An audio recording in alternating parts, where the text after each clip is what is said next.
let's start with a knock-knock joke. Are you ready? Knock-knock. Who's there? Smell mop. Smell my poo. Smell my poo. Yeah, I killed it. Sorry. All right, here we go. Well, you gotta do your chicken joke. Knock, knock. Who's there? Interrupting chicken. Interrupting chicken. Now that's a knock-knock joke. And that leads us to comic relief. Comic relief is a technique a playwright uses to lighten the mood. Usually a funny scene follows a stressful one. And so far, our computer is causing us stress while making the videos. Hence the need for knock-knock comic relief. Alright, so the example here is Timon and Pumbaa dance the hula to distract the hyenas. If you think back to The Lion King, Simba and Nala are walking up to Pride Rock, and it's kind of dark and scary. Everything's dead. Timon says, talk about your fixer-uppers. It's very scary. Timon tries to lighten the mood, and then him and Pumbaa go and dance the hula, and everybody's like, ah ha ha.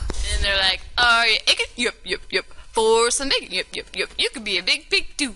Oi! Okay, these are Act 5 literary terms. There wasn't a whole lot for Act 4. Okay, so for Act 5, we're talking about an apostrophe. An apostrophe is a figure of speech wherein the speaker talks directly to something that is not a human, that cannot respond to it. So, for example, if you're like, oh, where are you, stupid keys?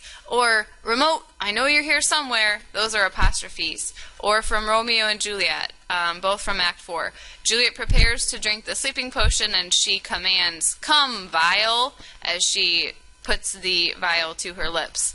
And also from Act 4, Juliet worries that the potion will not work, so she talks to her dagger, which is her backup suicide plan, and she says, lie thou there, telling the dagger to lay there.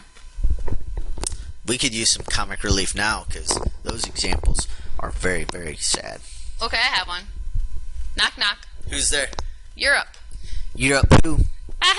Europe poo. Oh, alright. That one was a tragedy. So tragedy is a drama where the main characters suffered a disaster or great misfortune, often death. Everybody dies. It's good times. Alright, in many tragedies, downfall results from A. Fate, something that was destined to happen. B. A character flaw, a tragic flaw, so something within that character that they consistently do that leads to their demise. Or a combination of flaw and fate. Yep, and Shakespeare is most well known for his tragic plays, even though he actually wrote more comedies than tragedies. Okay, so then we have tragic hero and tragic flaw.